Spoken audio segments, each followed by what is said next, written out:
Ingin menambah pengalaman seru berlibur? Nah, saatnya menikmati kemewahan di atas hotel terapung bintang 5 kapal pesiar yang mewah ini. Kapal pesiar ini juga menawarkan pengalaman berlibur yang nyaman bagi para tamu. Selain fasilitas menginap yang berkelas internasional, juga dihidangkan berbagai masakan yang lezat yang menggugah selera. Nah, yang kita akan coba ini namanya North Star. Dari wahana ini kita bisa melihat pemandangan kapal pesiar dan lautan bebas dari ketinggian sekitar 90 meter sejauh 360 derajat.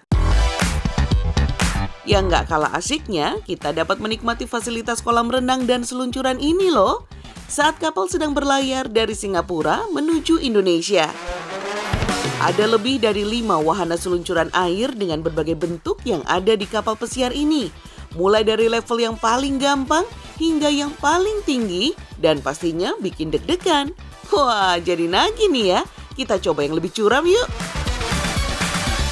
Jangan khawatir buat yang sudah lelah bermain seluncuran air, bisa memilih relaksasi di kolam air panas ini. Air kolam yang mengandung garam ini memiliki sensasi seperti dicubit-cubit.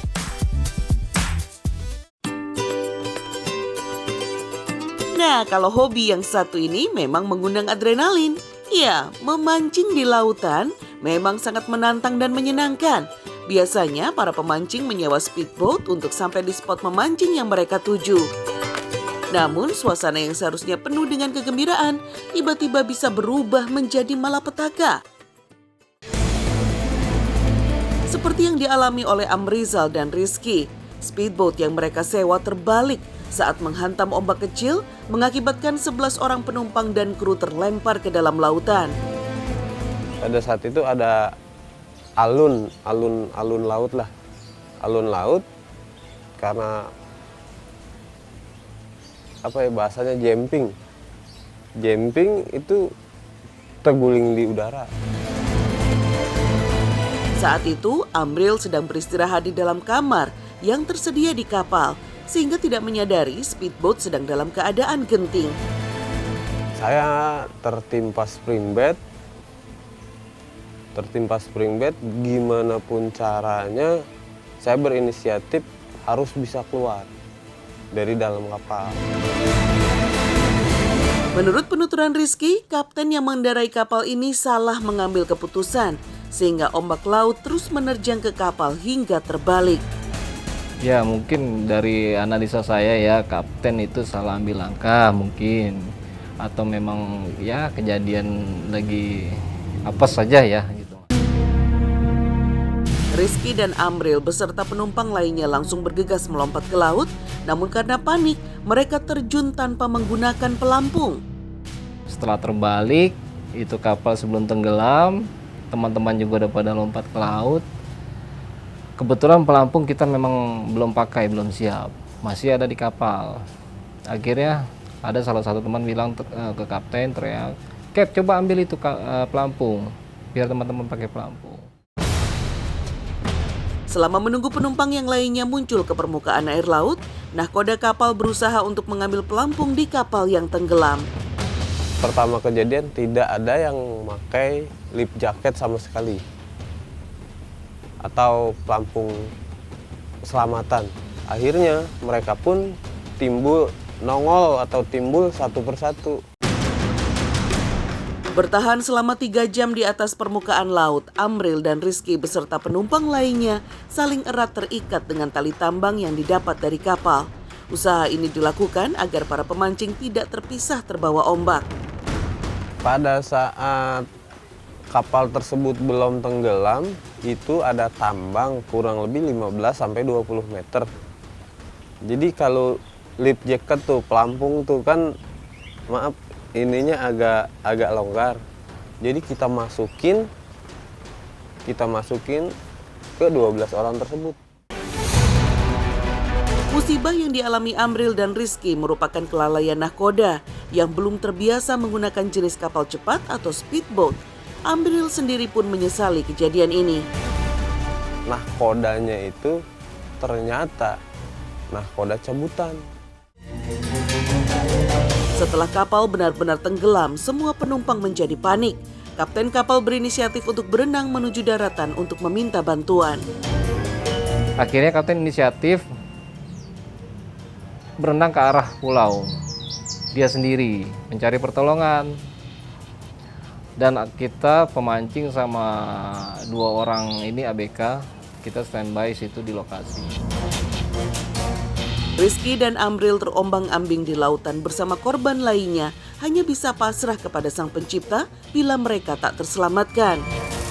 Kapal tenggelam, kita terombang-ambing, terapung-apung gitu kan ya, sambil ya berharap lah, kita berdoa aja, berharap yang terbaik lah. Setelah menunggu pertolongan cukup lama, ada kapal lain yang melihat rombongan Amril dan Rizky yang sedang dalam musibah. KM Taruna Samudra sedang melintas, melihat kita. Sebelumnya ngelihat kapten dulu, yang tadinya dia inisiatif mencari pertolongan ke darat. Proses evakuasi Amril, Rizky, dan rombongan pemancing memakan waktu cukup lama. Hal ini disebabkan gelombang air laut yang masih begitu tinggi. Kapal sekocinya mereka itu nggak bisa turun, dikarenakan memang ombak yang terlalu besar, takutnya yang membantu malah ikut tenggelam. Rombongan pemancing ini pun dapat diselamatkan tanpa ada korban jiwa. Mereka hanya mengalami luka ringan akibat terkena batu karang saat sedang keluar dari speedboat yang tenggelam.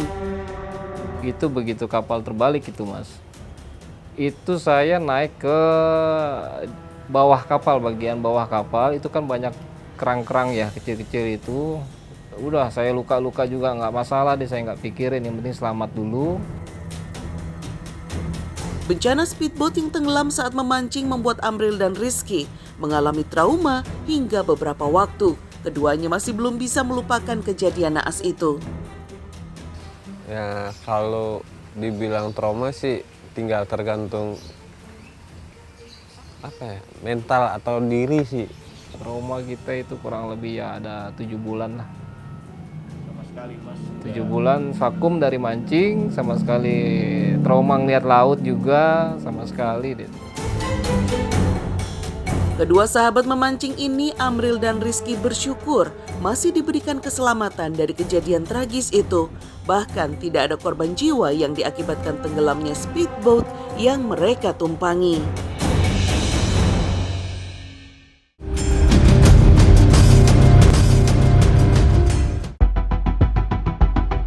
Tim SAR Kota Sorong bersama tim SAR Raja Ampat berhasil menemukan speedboat Salema Yasrael dengan nomor lambung 415. Speedboat ditemukan dalam kondisi hanyut di sekitar perairan Tanjung Makoy, 2 mil laut dari Kota Sorong, Provinsi Papua Barat. Speedboat ini mengangkut 24 orang turis lokal yang seluruhnya adalah pegawai Kementerian Perhubungan bersama 3 awak kapal mereka yang sedang melakukan perjalanan pulang dari Raja Ampat menuju Kota Sorong usai berwisata ke sejumlah kawasan di Raja Ampat. Peristiwa yang terjadi pada tahun 2016 ini diduga karena speedboat kehabisan bahan bakar setelah setengah jam berlayar menuju Kota Sorong dan terombang-ambing hingga 8 jam. Saat ditemukan, ke-24 wisatawan lokal ditemukan dalam keadaan syok dan sesak nafas. Kondisi tubuh mereka lemah karena mabuk laut.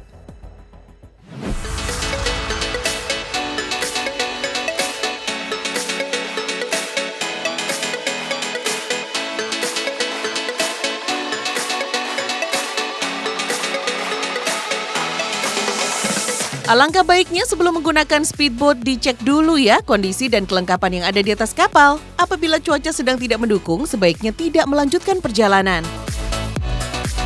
Menurut ketentuan BMKG, cuaca yang aman sebelum menyeberangi laut adalah dengan kecepatan angin 20 knot, serta ketinggian ombak maksimal mencapai 1,5 meter. Selain navigasi, kondisi mesin juga harus dilakukan pengecekan secara rutin agar tidak terjadi kendala saat perjalanan. Baik, setelah kita cek filter, maka kita akan cek di bagian engine-nya, terutama di bagian lower unit. Apakah di propeller tersebut terdapat tali tambang atau tali pancing? Jika terdapat tali tambang atau tali pancing, maka wajib kita bersihkan. Selanjutnya kita cek di water inlet yang sebelah situ. Apakah ada sampah atau tidak? Karena jika ada sampah, maka air tidak akan jalan ke atas. Jika kita cek bisa dilihat di sini tidak ada air keluar, maka ada kendala di bagian water inlet-nya. Jika mesin sudah aman untuk digunakan, jangan lupa untuk melihat ketersediaan pelampung. Harus sesuai dengan kapasitas jumlah penumpang kapal ya. Banyak kendala yang dihadapi saat melakukan perjalanan, selain karang yang dangkal hingga sampah yang menyangkut di baling-baling kapal. Biasa sih kendala di laut kita itu masalah utamanya sampah, terutama sampah plastik. Itu sangat bahaya buat di bagian propel kita. Kalau udah masuk itu bisa slip dan propelnya nggak bisa jalan. Lalu selanjutnya adalah kita penguasaan medan, karena penguasaan medan di laut itu ke antara karang, kapten harus bisa membedakan antara karang yang dangkal dan yang dalam. Karena kalau terlalu dangkal juga bahaya untuk kapal, untuk berlayar. Kalaupun kapal yang nggak ada maps, biasanya di karang-karang itu di pulau-pulau ada tandanya. Ada patok warna hijau atau warna merah. Itu semua kapten atau ABK pasti sudah paham atas patok itu. Jadi kalau udah ada patok warna merah ya berarti mereka nggak boleh melintas di sebelah situ. Atau warna hijau itu sih. Ada tandanya di setiap pulau biasanya. Yang menandakan itu karangnya dangkal. Nah, bagaimana langkah yang harus dilakukan kalau mesin kapal mengalami kerusakan di tengah laut ya? Untuk solusinya dari kita sih, saran dari kita cek engine-nya dulu. Apakah di engine-nya itu ada masalah apa enggak, terutama di bagian propeller. Apakah propellernya ada tali atau ada kayu atau benda-benda lainnya, terutama sampah. Terus kita cek juga bensinnya, apakah di bahan bakarnya itu masih ada apa enggak. Selanjutnya kita cek di elektrikalnya, apakah ada kabel yang putus atau enggak. Kalau memang semuanya berfungsi dengan baik dan mesin-mesin mati, ya salah satunya yang paling kita sarankan ya telepon kasar bandar terdekat atau gunakan radio kontak untuk mengkontak kapal yang melintas di sekitar kita. Kalau semua ABK mungkin dibekali untuk perbaikan yang simpel ya. Kalau untuk sampai detail engine-nya mungkin nggak sampai sejauh sana karena ada mekanik yang lebih kompeten.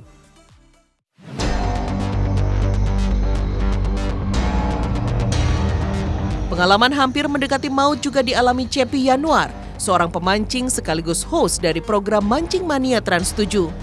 Kejadian itu dialami saat Cepi sedang melakukan aktivitas proses syuting di daerah Bangka pada tahun 2011. Pada saat itu, Cepi dan rombongan baru saja menyelesaikan aktivitas mancing seperti biasa. Namun, naas, perahu yang ditumpanginya terkena badai. Seketika itu, mesin perahu mati di tengah badai yang masih berlangsung. Udah mulai hujan terus gelap, terus sempat ada kendala, jadi mesin satu perahu mesinnya mati. Kita dijemput, itu ada teman dari camp, bisa ditelepon, kita dijemput. Akhirnya alhamdulillah sih, mudah-mudahan sih kita bisa sampai ke camp secepatnya. Keadaan pun semakin memburuk. Mesin perahu jatuh ke dalam laut, bahkan kapal juga mengalami kebocoran yang bisa mengakibatkan tenggelam. Yang lebih paniknya lagi, si kapten kapal teriak-teriak lagi. Dia segala jenis sebutan pokoknya dia sebutin, dia dari mulai Allahu Akbar, astagfirullah, pokoknya semuanya dia benar-benar nyebutin, teriak-teriak. Dia bilang kapalnya bocor. Itu yang bikin kita panik. Kita panik banget di situ. Kapal bocor, mesin kapal nggak ada. Kapal kita fiber karena biasanya kalau fiber kalau udah bocor terus tenggelam itu pasti tenggelam, nggak ngapung. Beda sama kapal jenis kayu. Kalau kayu kita karam, kayunya bisa ngambang. Jadi kita bisa pegangan di atas kapal karena ngambang. Kalau fiber kalau udah bocor, tabrak, bocor itu pasti tenggelam. Rombongan Cepi hanya bisa mengandalkan pertolongan dengan meminta bantuan lewat jaringan handphone. Namun karena panik, titik koordinat lokasi kapal tidak dapat terbaca dengan baik. Karena emang yang paling paham banget buat lihat koordinat tuh dia. Jadi kita coba kita di koordinat berapa karena ada yang mau jemput kita buat nyelamatin. Cuman nggak tahu kenapa, lagi-lagi karena panik ya, karena di situ kita bingung mau ngapain. Itu yang paling jago ngeliat koordinat pun dia nggak tahu apa-apa. Dia bilang nggak tahu nih gue koordinatnya berapa. Padahal jelas-jelas itu koordinat ada di GPS kan ya. Setelah beberapa lama, kapal rombongan Cepi berhasil mendekati kapal nelayan dan meminta pertolongan. Kita kejar itu kapal. Pas kapal ngedeket ke nelayan, si nelayannya akhirnya kesusul nih sama kita karena dia sambil mancing kan, dia pasti otomatis ngejangkar. Jadi dia agak lama juga kalau untuk pergi kan. Terus kita bilang, ngapain Pak, kok pergi? Kita mau minta tolong kata itu. Ternyata dia nyangkanya kita tuh ngusir dia. Kapal nelayan yang dimintai tolong rombongan Cepi sempat tidak menggubrisnya karena para nelayan mengira diusir karena telah memasuki wilayah rumpon milik Cepi. Setelah berhasil mendekat, Cepi dan rombongan berpindah ke perahu nelayan yang cukup besar. Namun saat sedang berlangsung proses evakuasi, datang helikopter yang memantau kecelakaan itu. Alhamdulillahnya di situ juga helikopternya Polda Bangka datang tiba-tiba. Jadi mantau keadaan kita. Itu tuh emang udah lega banget, itu lumayan lama ya, berapa jam itu kejadiannya. Itu sempat panik banget karena kalau nggak salah pelampung yang ada di situ juga nggak banyak, nggak sesuai sama yang kita naik waktu itu. Cepi dan rombongan akhirnya dapat bernafas lega setelah ditolong perahu nelayan. Sadar bencana akan semakin memburuk karena jumlah pelampung saat itu tidak mencukupi jika kapal tenggelam. Sementara itu, helikopter yang memantau kejadian berangsur pergi karena melihat Cepi dan rombongan sudah selamat dalam perahu nelayan. Akhirnya helikopternya datang, mantau kita, dan kita bilang kita udah aman karena kita ada di nelayan. Kita udah ada posisinya, udah ada nelayan yang kita safety lah. Kalau misalnya kapal airnya tiba-tiba karam, kita udah pindah ke kapal nelayan, dan kapal nelayan itu ukurannya cukup besar, jadi bisa nampung kita semua lah di situ.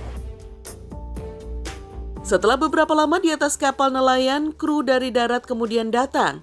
Cepi beserta rombongan berhasil dievakuasi untuk mendapatkan perawatan lebih lanjut.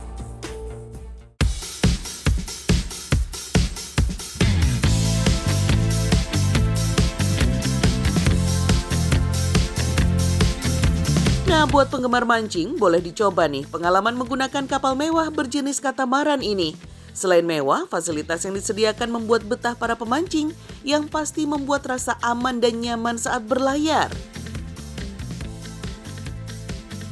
Akhirnya dapat merapat dan menaiki kapal yah berjenis katamaran. Bagaimana? Mewah kan kapal memancing kami kali ini? Walaupun mempunyai layar untuk mengarungi lautan, namun kapal ini juga ditambah dengan mesin agar lajunya semakin cepat.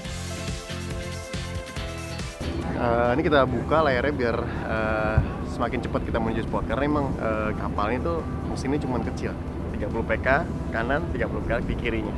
Jadi buat mempercepatnya kita pakai kapal layar. Emang asli ini kan kapal layar sebenarnya, jadi kita buka biar lebih cepat nyampe spotnya. Mantap, keren nih. Karena angin terlalu kencang, kami memutuskan untuk bermain aman dengan teknik light jigging dan ultralight di pinggir Pulau Tua Manado. Walaupun bukan ikan besar yang menyambar dengan teknik ini, namun sensasi strike menggunakan piranti kecil memang sulit dilupakan.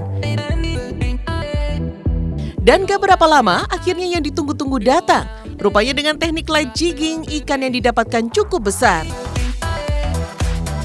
Tuh ikannya tuh,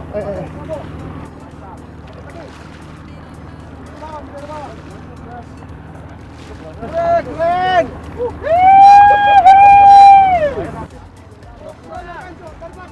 Ambil aja, ambil.